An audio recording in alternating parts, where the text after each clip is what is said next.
आप सभी को नमस्कार। कैसे हैं? कुशल मंगल ही होगा।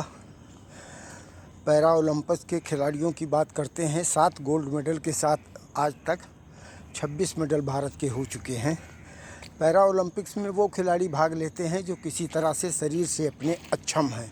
किसी दुर्घटना में शरीर का कोई अंग खो गया या पैदाइशी कुछ ऐसी प्रॉब्लम है जिसमें शरीर के पूरे अंग सही काम नहीं करते हैं, वो पैरा ओलंपिक्स में भाग लेते हैं। और उनका बहुत ही सुंदर और अद्भुत प्रदर्शन इस बार रहा और अभी आगे भी चल रहा है। देखो आगे तक क्या होता है। उनको सबको हार्दिक शुभकामनाएं। भारत देश के लिए बहुत कुछ अच्छा कर रहे हैं। अब आते हैं बहराइच वाले मामले में, जहाँ पे भेड़ियों ने उत्पात मचा रखा है। कहते हैं ना, ईश्वर जो करता है वो अच्छा ही करता है। अच्छा ऐसे है कि 7-8 नवजात शिशुओं की जान जाने के बाद में पूरी भारत सरकार से लेके विश्व में पता लगा कि उत्तर प्रदेश में एक बहराइच ज़िला है जो कितना गरीब और दुर्लभ ज़िंदगी जी रहा है। कोई लाइट की व्यवस्था नहीं।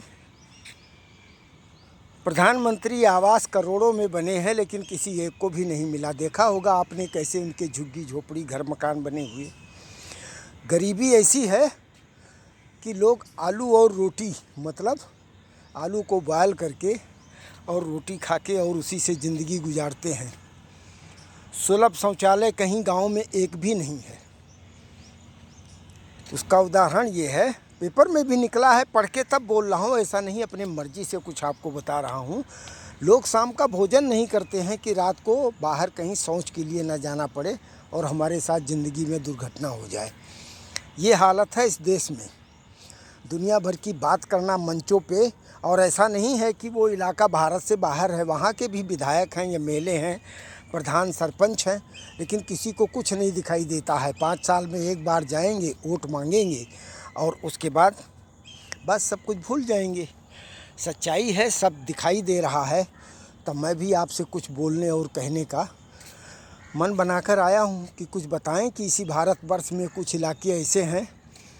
कालाहांडी का नाम सुना होगा, उड़ीसा में, जहाँ पे लोग आज भी ज़िंदगी को जीने के लिए संघर्ष करते रहते हैं। भारत में और भी ऐसे कई इलाके हैं जिसमें लोग परेशानी से जी रहे हैं। सबको देखना चाहिए। जब सब के सब एक तरफ से गरीब हैं तो कौन किसकी मदद करेगा? कोई रोज़गार का साधन नहीं है। पास पड़ोस में जंगल है। नेपाल का बॉर्डर बहराइच में पड़ता है, करतकनिया घाट है। वहाँ के कछार में इस समय इस तरह से भेड़ियों ने उत्पात मचा रखा है। और जब पानी की बरसात हुई तो जंगलों में शिकार करने का कोई अवसर नहीं, पानी भरा हुआ है, इसलिए गांव की तरफ वो घूम रहे हैं। चलो कुछ आगे बात करते हैं। देश के प्रधानमंत्री अभी 2 देशों में घूम के आए हैं, जिसमें सिंगापुर में भी गए थे। सिंगापुर हमारे भारत के बाद में आज़ाद हुआ है। हम तो 1947 में हुए हैं, वो 1965 में हुआ है। और वो विश्व में आर्थिक स्थिति से इतना मजबूत है कि आज वो 4थे स्थान पर है और हम 127 स्थान पर हैं।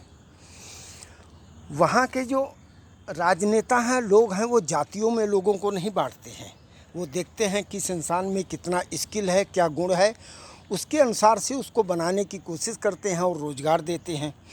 हमारे भारत में तो क्या है, जातियों में बांट दो, अपने जाति का नेता खड़ा कर दो, वो इलेक्शन जीत जाएगा, फिर हम विधानसभा और लोकसभा में पहुंच जाएंगे, हमारी सरकार चलती रहेगी। बाकी क्या है, 5 साल तक फिर तुम्हारे लिए छुट्टी है आगे के लिए, फिर हम कुछ अपनी योजना बनाएंगे। अरे इंसान में कुछ डेवलपमेंट बनाओ, स्किल देखो, उसके अंदर क्या गुणवत्ता है, क्या खूबी है, कैसे क्या नौकरी कर रहा है, कैसे कर पाएगा।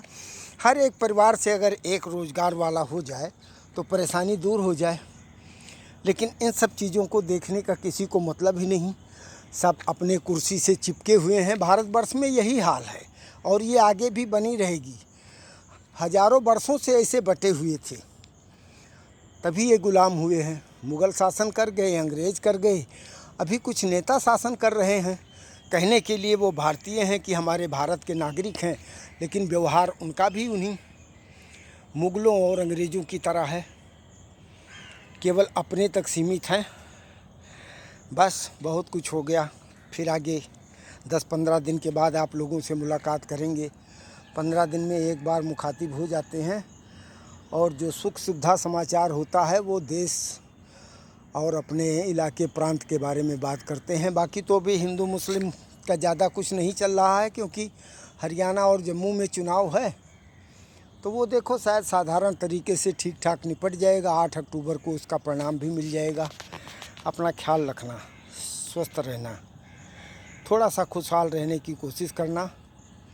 और क्या बताएं, जब मैंने सुना कि लोग आलू बॉयल करके और उसमें नमक डाल के रोटी के साथ खा के सो जाते हैं, तो अपने आप को ये तकलीफ़ होती है कि जहाँ हम 56 भोग भगवान को समर्पण करते हैं, वहाँ हम इंसान को 2 समय की रोटी नहीं दिला पा रहे।